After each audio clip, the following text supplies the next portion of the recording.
What's good, family? Welcome back to Ball Talk with Paul, where we don't just talk sports, we break it down. Now, if you like real analysis, real opinions, and somebody who's not scared to ruffle any feathers, you already know what to do, guys. Please like, subscribe, share, and comment on this video. Help me get my views going. Because today, man, we talking quarterbacks getting benched. We talking quarterbacks getting frustrated. Playoff races heating up, college football pretenders getting exposed, and hoopers that don't get enough love. So let's get into it, guys. So, of course, we have to start off with the best league in the world, the NFL. And we're going to start with a team who's making a change at quarterback. The Miami Dolphins have finally made a move that has their fans like, thank you, Jesus. Hallelujah. It's about damn time. Tua Tagovailoa got benched for the rookie Quinn Ewers out of Texas. And in my opinion, this move was long overdue, guys. Because listen, Tua might put up passing yards and passing touchdowns some years, but the issue is he has been underproductive when it matters most. His consistency, his decision-making, and getting the offense flowing when the first read isn't there just hasn't been it. He has been inconsistent game to game, and that would not keep your job in this league because it is a what have you done for me lately. Then he has one of the highest turnover ratios in the game, just giving defenses whatever they want, whenever they want. That is also going to knock you. Also, he is not mobile at all. He cannot save plays when the pocket breaks down, cannot get creative with his feet, and he gets injury prone once he moves out of the pocket. Then his decision-making, it gets shaky when things get tight. If you take away his first read, 8 times out of 10, he might throw a pick. And what makes it worse, the Dolphins, they have not been short on talent, guys. They have had plenty of weapons for this man. Tyreek Hill, who is a human cheat code at one point. In the blink of an eye, he'll be down the field 30 yards. He has not been able to win with him.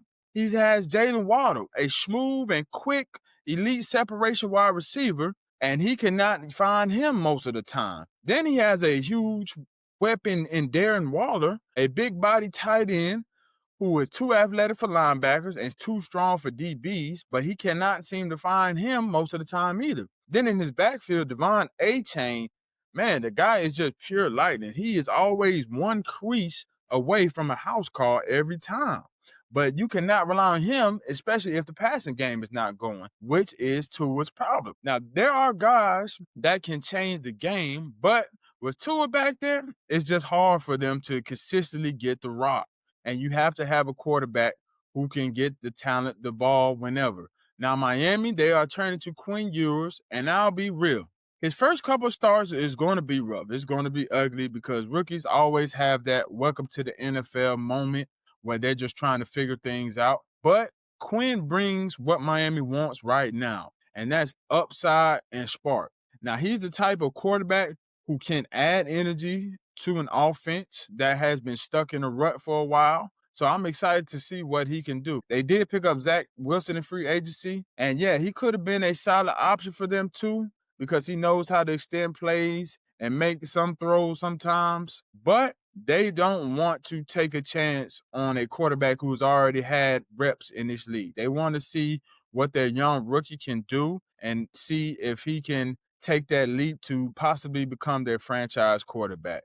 So look out for this quarterback situation in Miami because it will get interesting over the next few weeks. But all this move is telling me is that they know for a fact that Tua Tagovailoa is not the quarterback for the future for the Miami Dolphins. Now, another quarterback situation we have to keep our eyes on is Joe Burrow and the Cincinnati Bengals because he recently got questioned about his future with the Bengals, and he said a lot of crazy things happen every year. Now, in my eyes, that basically means he's saying he doesn't know for sure if he's finishing his career in a Bengals jersey. And I'm going to be honest, guys, that is quite concerning because Joe Burrow, he's supposed to be the franchise quarterback.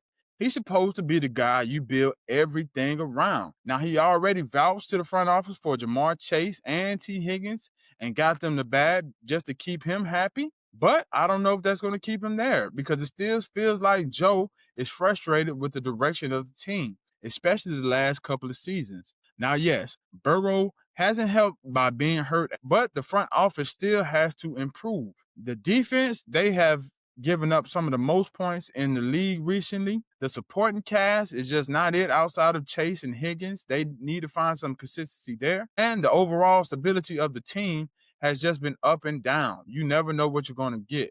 Joe Burrow has missed the playoffs 3 years in a row. And for somebody everybody calls elite and crowns him like he's top tier automatically, missing the playoffs 3 straight years, man, that is not a good look. That is the type of thing people start bringing up when they talk legacy.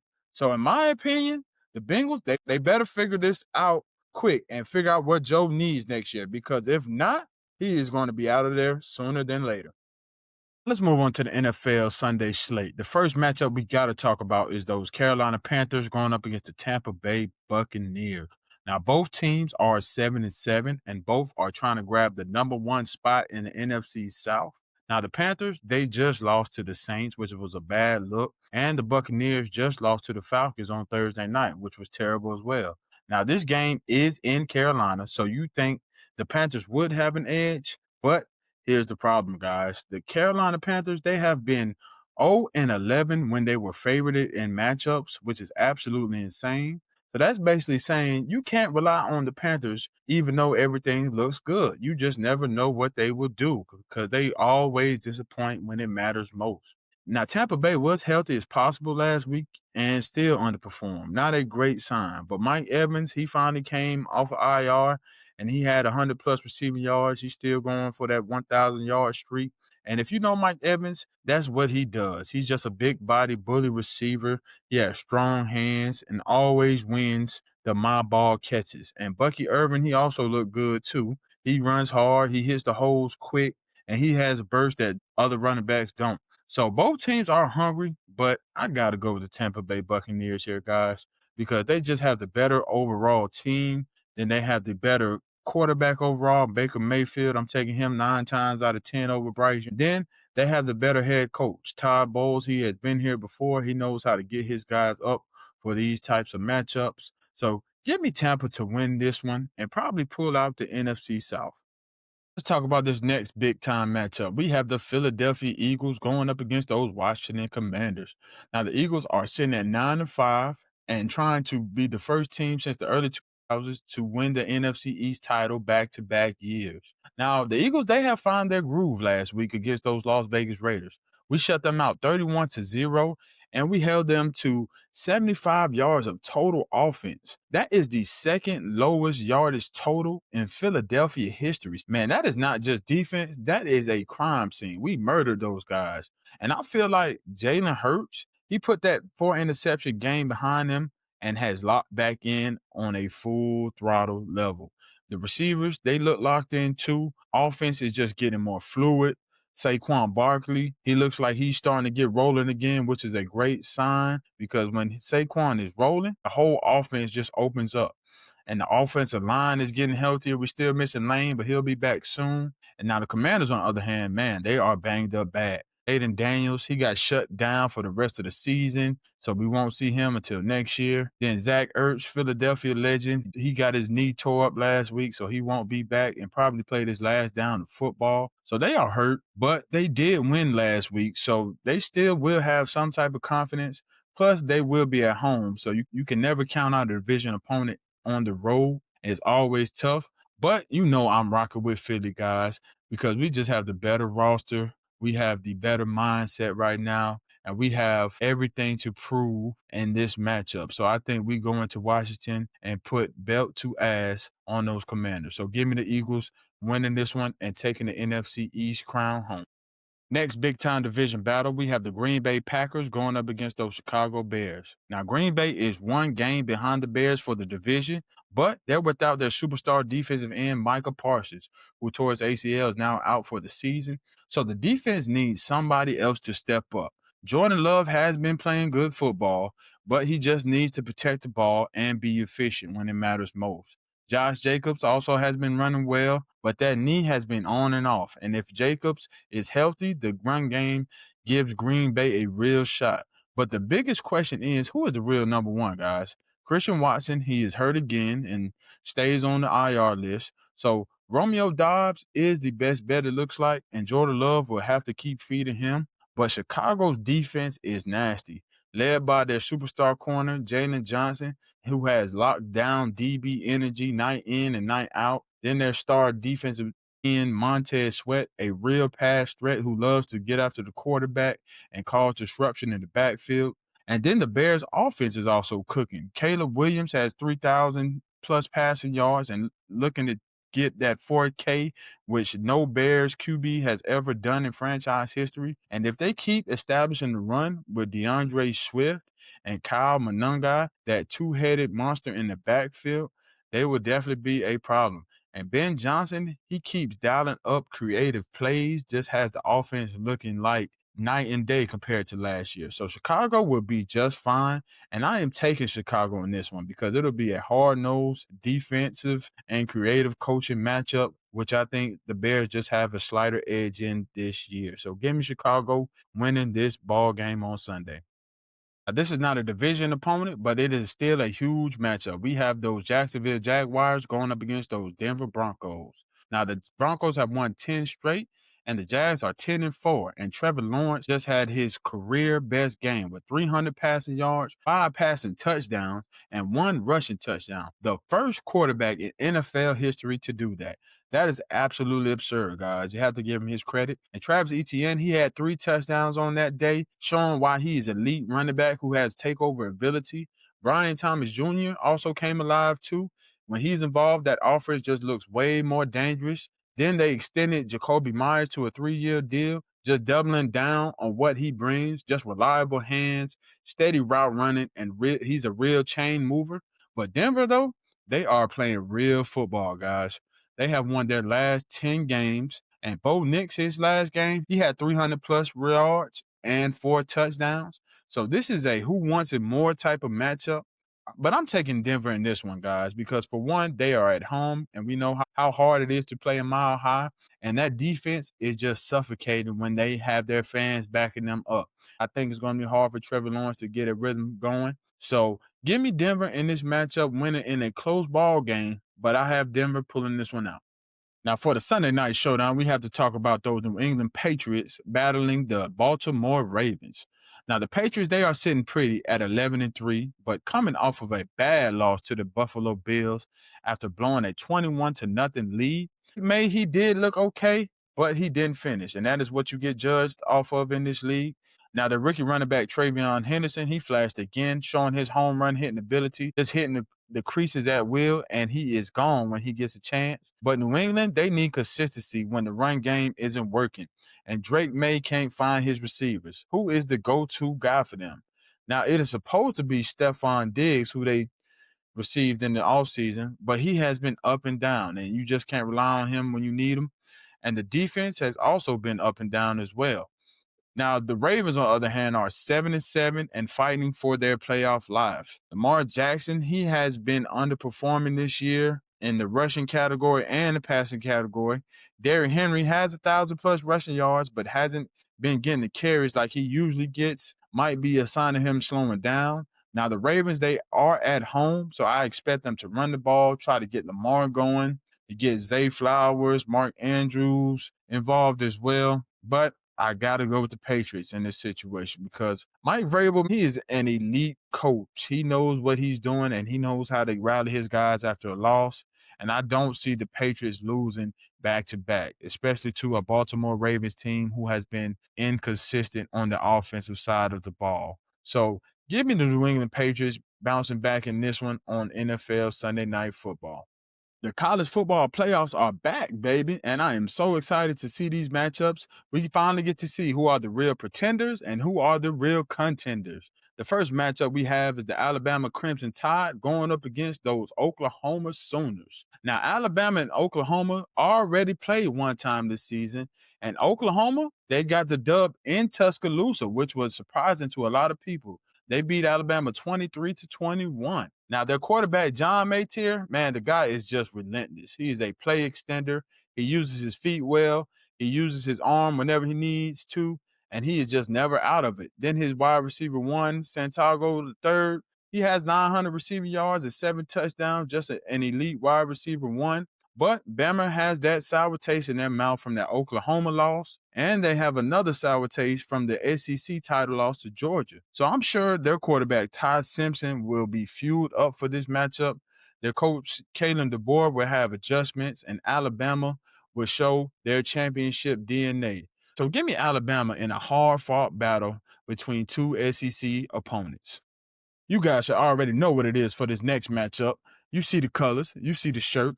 We have my Miami Hurricanes at 10-2 going down to Texas to see the A&M Aggies at 11-1, and this is going to be an exciting game. Now, a huge factor in this matchup will be A&M Stadium because it holds over 100,000 plus. It will be loud, rowdy, and hostile. So Carson Beck, he will need to lock in and feed our weapons early. Our main weapon that we have is Malachi Toney, our true freshman, a dynamic receiver. He just catches in traffic, runs after the catch, and breaks tackles at will, and he creates separation like no other. Now, our defense will have to stop their prolific quarterback, Marcel Reed, who is an electric QB that knows how to use his arms and his legs well. Now, Miami's defensive line, led by Ruben Bain, he will have to set the edge and bring pressure on Marcel all night because he will need to be contained, along with Akeem Mesidor, our opposite end. He's leading the team with 7 sacks, so I expect them to get after the quarterback in a major way. Now, A&M has weapons as well. Their wide receiver, KC Conception, he has 57 receptions on the year and 9 touchdowns. So I believe this will be a high-scoring affair. Now, people are mad at Miami because we got in over Notre Dame, but you guys keep forgetting. Miami beat Notre Dame in the beginning of the season head-to-head. So you cannot say we don't belong because we deserve to be here. But like I said, you already know who I'm rocking with. So give me those Hurricanes to beat those Aggies in confident fashion on Saturday. Now, these next matchups will probably be blowouts, but we still have to talk about them since they're here. We have James Madison University going up against the Oregon Ducks. Now, there's not much to talk about with JMU because they had a weak schedule. They had no ranked wins. They lost to a team like Louisville, and people are mad because they got in over a team like Notre Dame or BYU. But they do have talent. Their quarterback, Alonzo Burnett III, he has had some good numbers with 2,500 passing yards and 21 touchdowns. Then their running back, Wayne Knight, has over 1,200 rushing yards with 9 touchdowns on the year. But Oregon is just too talented. I think their quarterback, Dante Moore, he will just lead them to victory. He has 24 passing touchdowns on the year, but only 6 interceptions. Then their running back, Noah Winnington, is over 700 rushing yards and 6 touchdowns. So Oregon, they will just establish why they are one of the best teams in the college football playoffs, and I think they will punish JMU with ease. So give me the Oregon Ducks in this matchup. Then we have the Tulane Green Wave sitting at 11-2, going up against the Ole Miss Rebels sitting at 11-1. Now, Tulane versus Ole Miss is going to be interesting, but we've already seen these teams play before, and Tulane got smashed by Ole Miss. The score to that game was 45-10. And I hope it's not going to be a repeat. Now, Tulane, they did beat some impressive competition in Duke. They beat them 34-7 early in the year. Tulane's quarterback, Jake Ratcliffe, he has 2,800 passing yards on the year and 14 passing touchdowns. Then he also was crazy on the run game with 610 rushing yards and 16 rushing touchdowns. Touchdown machine for sure, but he cannot do this thing alone. He needs some supporting help somewhere, and I don't know if he has that. Now, Ole Miss's quarterback, Trinidad Chambers, he is a baller. Over 3,000 passing yards, 18 passing touchdowns, and only 3 interceptions on the year. So he just knows how to take care of the football at a high clip. And Kawan Lacey, the running back, he is also a demon on the ground with 1,200 plus rushing yards and 20 rushing touchdowns. Then their number 1 receiver, Harrison Wallace III, with over 700 receiving yards and 3 touchdowns. So it just seems like Ole Miss just has too many weapons for this Tulane team. And then Lane Kiffin coaching his last couple of games. Yeah, the team is definitely going to be hyped and try to send him off the right way. So give me the Ole Miss Rebels beating the Tulane Green Wave once again on the season and advancing in the college football playoffs. Before we move on from college football, I got to give some love to my HBCU South Carolina State Bulldogs for winning the Celebration Bowl last Saturday against the Prairie View Panthers. And if you missed this matchup, guys, you missed a classic for sure, because this game was filled of highs and lows, ups and downs, and was just a crazy game to witness. The Bulldogs pulled this one out 40-38 in a total of not one, not two, not three, but 4 overtimes. I'm talking about, man, I was on the edge of my seat the whole game. Now, South Carolina State, we started off with William Atkins the fourth at quarterback, but he just did not pan out in the first half, and he ended up getting hurt, which caused some disruption on the offense. But it was a blessing in disguise, because the backup, Ryan Stufffield, it seems like the guy was just ready for the moment. He balled out with over 230 passing yards, 2 touchdowns, and only 1 interception. He just led the offense like no other in the second half, and the offense just found life with him. Not only mentioned Stubfield, but Jordan Smith, the running back. Man, that guy just put the team on his back. He did it on the ground game and in the passing attack. He had 28 yards on the ground with the touchdown, and in the air, he caught 9 catches for 152 yards. 2 touchdowns, man. You talking about just all around production. Love to see that from him, and love to see that for my Bulldogs. Now, Prairie View, they do have some ballers as well. Their quarterback, Cameron Peters, he balled out with over 412 passing yards and 4 touchdowns with no picks. So it was a complete battle, and just a battle of 2 coaches going at it. Shout out to Coach Chennis Berry for turning South Carolina State's program around after Buddy Pugh retired. He just continued the legacy of greatness in the MEAC, and he is doing that at a high level. Shout out to my South Carolina State Bulldogs and the Celebration Bowl champions of the world. Now let's talk some NBA, guys. We had the NBA Cup Finals this past week, and man, was it a thriller to watch. The New York Knicks defeated the San Antonio Spurs 124-113. And man, you saw everything that you wanted to see from high-level basketball. Now, the Knicks, they brought their A game on all cylinders. Led by their forward, OG Anunoby, he went absolutely crazy. He had 28 points. He was 5 for 10 from the three-point line, and he had 9 rebounds to go with that. OG, he is the kind of wing that just makes a coach smile. He plays defense, he hits shots, and he doesn't need the ball to make an impact. That is a guy that can always be on your team. And Jalen Brunson chipped in 25 points, 8 assists. And Brunson, he just plays like he's always in control. Like he has a remote control for the pace of the game. Then that big man, Karl Anthony Towns, he had 16 and 11. Just a reliable double-double. Jordan Clarkson off the bench, he chipped in 15 points as well. Just giving you instant offense like a microwave scorer he is. And Mike Brown, he had them locked in. I love to see that for him. Spurs didn't play bad. They just had a lot on their mind, because Wemby came off the bench with a heavy heart. His grandmother passed on the same day, but he did have 18 points and 6 rebounds. Then De'Aaron Fox, he had 16 points himself and 9 assists. Their young rookie, Dylan Harper, he chipped in 21 points and 7 rebounds off the bench, so that's a good signing for him. But it just wasn't enough. The Knicks, they outperformed them on all cylinders. And the funniest part is the Knicks, they haven't won much since the 1970s. So Knicks fans are celebrating heavy this one, like they just got their rent paid and got a tax refund. But real talk, this is momentum. Now, we got to see if this carries into the playoffs, which I'm not so sure about quite yet. But I'm sure the Knicks will make a deep run like they did last year, especially now that Mike Brown is utilizing the whole roster. So be on the lookout for the New York Knicks, and shout out to the Knicks for winning the NBA Cup. Now, for some interesting news in the league this week, we had an email leak. A fan of the Warriors, Justin Durante, emailed the owner, Joe Lacob, complaining that they need a real second option for the franchise. He said that Jimmy Butler is being underutilized and they need to correct that. The roster lacks positional size. And Lacob, he basically responded saying, don't be frustrated. I'm working on it. It's complicated.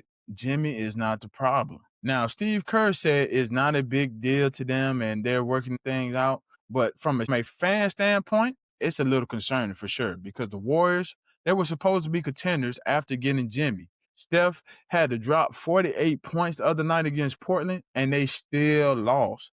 So that is not a good look for the future of the franchise. Now, as a Heat fan, you know Jimmy's regular season vibe. He's going to be like, wake me up when it's playoff time.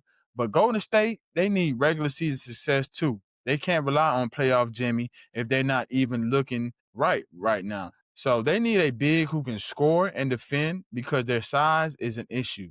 And they've had bigs before and underutilized them as well. So watch the Golden State Warriors situation because they may be making some trade moves before the deadline is over this year. Now let's talk some teams who's hot and who's not. First team up, we have the Boston Celtics. The Celtics are sitting at 15-11 and without their superstar Jason Tatum. Jaylen Brown has been the main part of that because he's the engine of the offense. He's averaging almost 30 points a night, 6 rebounds, shooting 50% from the field, and 36% from the three. That is the leaps that they were definitely looking for from him because Jaylen, he plays both sides of the ball. He'll give you buckets, and he will guard your best guy. That is superstar behavior. And like I've always said, I think he's the key to the Celtics' success. Now, Derek White has also been chipping in well with 18 points a night and 5 assists, and his three-point percentage is just above 30%. You would expect that to be higher, but he's still doing well. Peyton Pritchard has also taken a great step this year with 16 points a night, averaging 5 assists, just taking big steps to try to maintain his success in Bolton. Now, their free agency acquisition, Anthony Simons, he hasn't been doing that well, only averaging about 13 points a night. He's still trying to find his role in that system, but they are decent, even without Tatum. Their ceiling is obviously lower, though, but they still will be competitive. So look out for the Boston Celtics this year to try to make some noise in the playoffs. Now, a team in the East that is not hot is the Washington Wizards. They are sitting at 4-20 and just look like they are having cardio sessions every game. Now, their second-year star, Alex Sarr, is leading the way with 19 points a game and 8 rebounds. He is productive. He's a number 2 pick. They need him to jump to about 20 to 25 a night. And their vet, CJ McCollum, is averaging about 19 points a game with 3 assists and 40% on the three. He is still a shooter, but he doesn't want to be in meaningless games forever. Trade rumors are heating up, and it just makes sense for CJ. Then they have a young guard, Keyshawn George. He's averaging almost 15 a night and 5 assists. But after that, they are just inconsistent. Chris Middleton, the vet on the team, is only averaging 10 points a game. Marvin Bagley III, only 9 a game. Cam Whitmore, a free agency acquisition, only 9 a game. The Wizards, they need picks. They need stability, they need leadership, and they need to figure out what direction they want to go in moving on to futures. Let's see what the Wizards do to try to turn this ship around.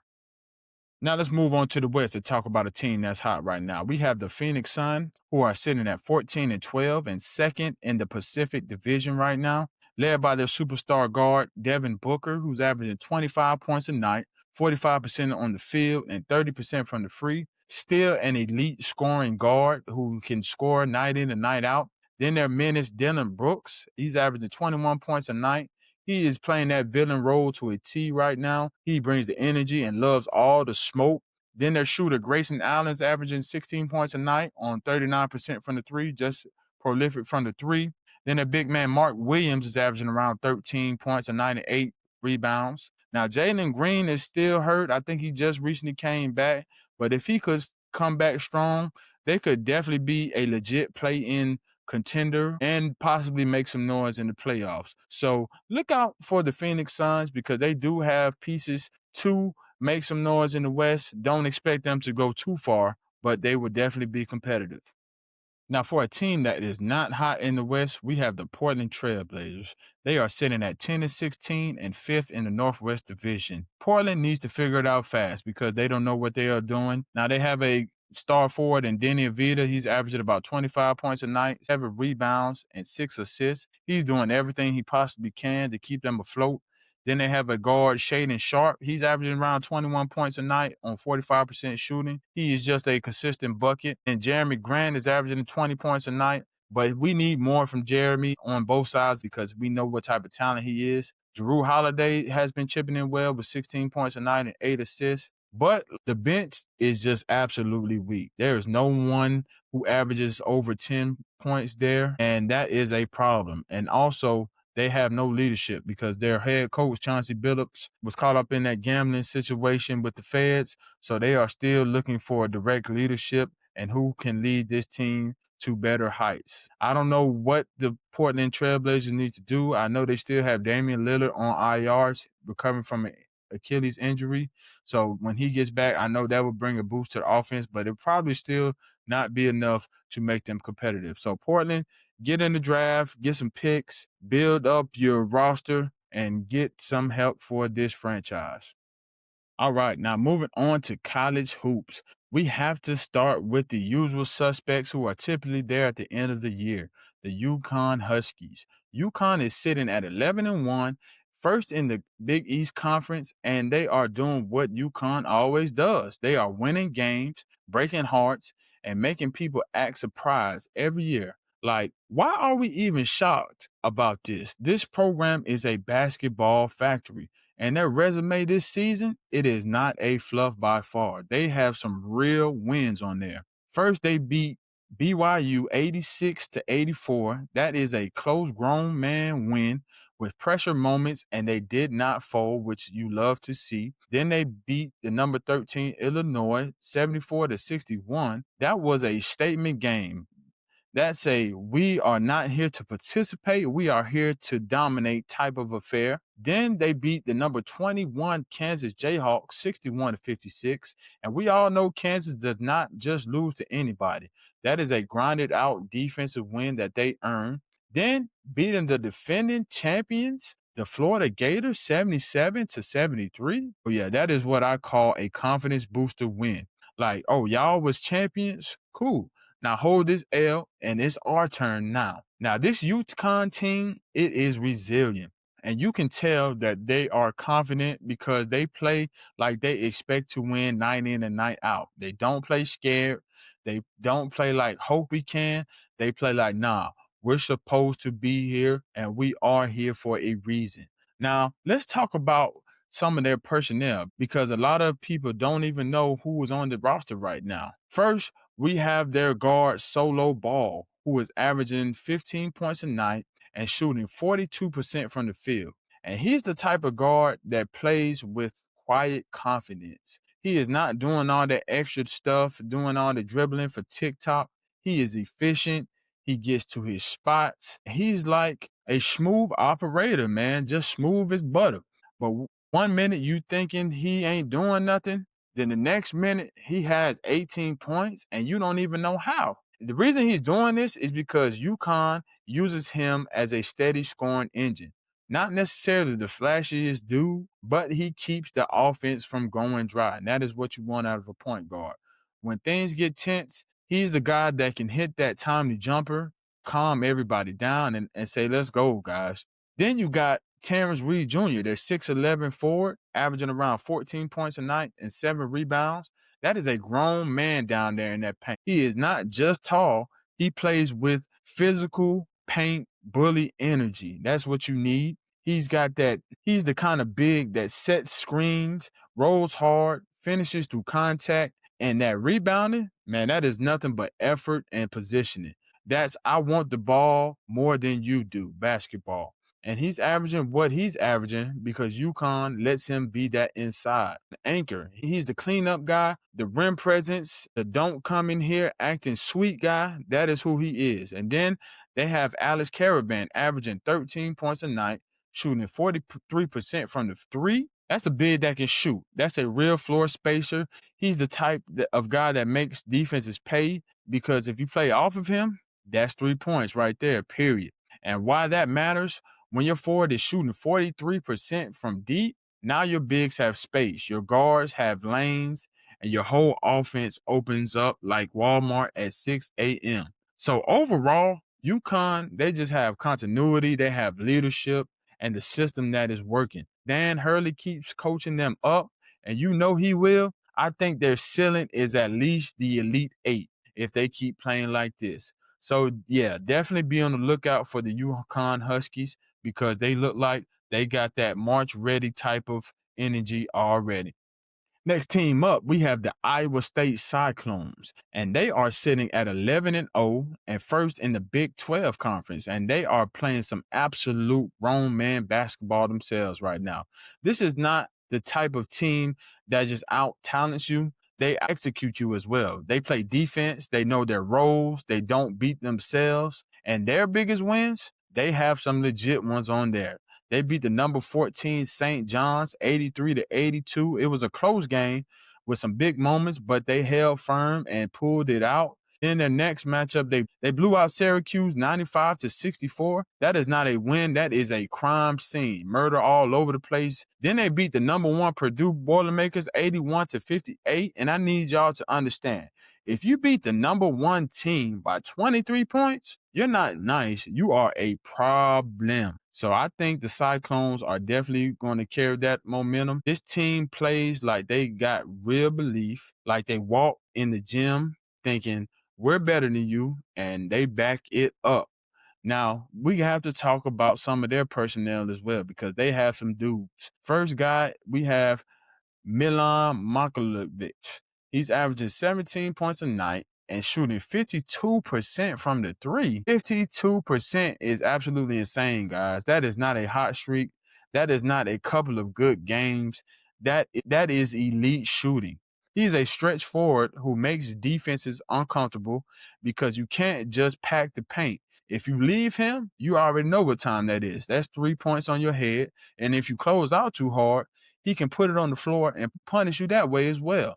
That's why he's averaging 17 points, because he's a spacing weapon and scoring threat.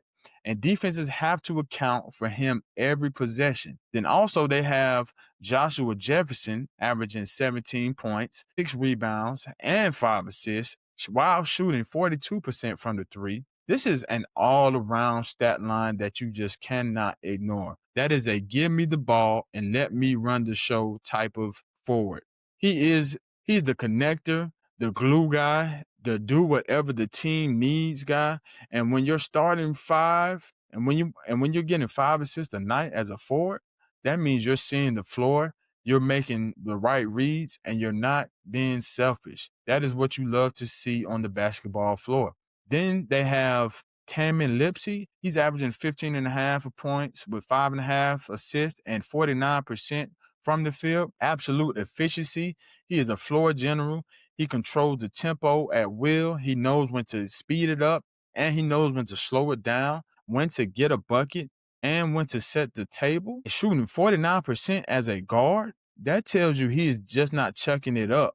He is taking smart shots. Man, this Iowa State team is effective, efficient. They are well coached, and they play defense. And in March, we all know defense travels. And I think they're at least an Elite 8 team. And honestly, they have Final Four potential if they keep this up. So look out for the Iowa State Cyclones to make some real noise this year in college basketball. Now let's talk some individual hoopers that are absolutely standing out right now, because everybody doesn't know these names yet, but they absolutely should. First name we have is Cade Tyson from Minnesota. He is 6'7", 195 pounds, averaging 22.5 points a night, 5 rebounds, 2 assists, and shooting 52% from the field. Now let me translate that for you. He is a walking bucket. He is efficient too, and when a scorer is efficient, that means he's not just hunting shots. He is letting the game come to him. He is picking his spots, and that is what you like to see. Now, some of his best games, he dropped 38 against Texas Southern. That's called fire department scoring, because he was absolutely on fire. Then he dropped 29 points in a loss to Santa Clara, which tells you even when the team is struggling, he is still producing at a high clip, which is great to see. Now, he's the type of wing that can score multiple ways. He can have a pull-up jumper. He can catch and shoot, and he can attack closeouts. So Cade plays like he got grown man confidence, like he expects the ball. So shout out to Cade Tyson from Minnesota, and keep on hooping, and hopefully he can do some things at the next level. Next, we have JT Toppin from the University of Texas Tech. JT is 6'9", 230 pounds, and a junior, and that boy is a two-way monster. He is averaging 21 points, 10 rebounds, and shooting 55%. Power, That is power plus efficiency. He is not finesse. He is not pretty. He's physical. He's active. He rebounds like he's mad at the rim. Now, some of his big games this year, he had 30 points and 11 in a loss to Arkansas. Then he had 27 points and 9 rebounds in a win versus Wyoming. Then he had 35 and 11 in a loss to Illinois. So even in his losses, he is producing at an elite level. That tells you he is consistent. He is not scared of big moments. And if Texas Tech keeps feeding through him, they'll be just fine because he is a one-of-a-kind player that raises your floor. So be on the lookout for JT Toppin at Texas Tech. Now let's talk some women's college hoops because these teams are absolutely on fire right now. The first team we have to start off with is the UConn women's Huskies basketball because they are 11-1 and just playing at an elite level. And Coach Gino, he is an absolute legend. That man recruits at a high level. He gets girls to buy in the system year after year. They are disciplined, they play tough, and they play together. Now let's talk about some of the stars for the team. Miss Sarah Strong, she is averaging 17 points a night, 8 rebounds, and shooting 59%. That means she is getting quality looks and finishing with strength. She is not just living on tough contested shots. She is playing smart. She is playing physical, and she is getting to her spots, which you love to see, because she is a dog on both ends. She scores efficiently, she rebounds well, she defends great, and she impacts winning all around. You need those type of players. And Azzy Fudd, man, listen, an absolute shooter. 17 points a night, shooting 52% from the three, 50% from the field, and 100% from the free throw line. That is sniper numbers. That's the shot goes up, you might as well run back on defense type of numbers. She's the kind of shooter that breaks teams mentally because you can guard her correctly and she will still hit. Then they have Miss Bianca Cunes giving you 10 a night, shooting 57% from the three and 55% from the field. That is spacing. That is instant punishment if you help off of her. And that is the type of player that turns a 4-point lead into a 13-point lead fast. UConn's women basketball are scary right now because they have shooters everywhere. They have continuity. They have defense, they have high IQ, they have championship culture, and I see them going Final Four minimum and possibly a national championship. So look out for the UConn's women's basketball. Now, lastly, the team we must talk about next is the University of Texas women's basketball. Texas is 13-0 and first in the SEC conference, and they look like an absolute problem this year. They are led by Miss Madison Booker. Madison is a 6'1" junior. She's averaging 19 points a game, 7 rebounds, and shooting 54% from the field, which means she's an efficient star. She is a dog. She plays strong. She knows what she wants when she gets the ball. She's a 3-level scorer type. She can score off the dribble, in transition, and inside. Then we have Jordan Lee, a 6-foot sophomore. She's averaging 14 points a game and shooting 44% and 38% from the three. That is a reliable guard who can space the floor and punish you if you go under screens. Then they have Aaliyah Crump, a 6'1" freshman who's averaging 13 points a game and shooting 47% from the field. Man, just efficiency. That is impact early, especially being a freshman. She is fearless. She is not playing like a freshman at all. And Texas plays fast. They involve everyone and attack early. So they definitely look like a Final Four at minimum team. And honestly, the way that they're rolling, they could definitely win the Natty as well. So be on the lookout for the women's Texas Longhorn. All right, fam, so that's going to wrap up episode 15 of Ball Talk with Paul. I appreciate y'all for rocking with me per usual and tapping in. Now, if you rocking with the grind, make sure you hit that subscribe button because we are building something real special over here, and I want you guys to ride with me. So Ball Talk with Paul, we keep it real and we keep it moving, and I'm going to catch y'all on the next episode. I'm your host, Paul, and we out.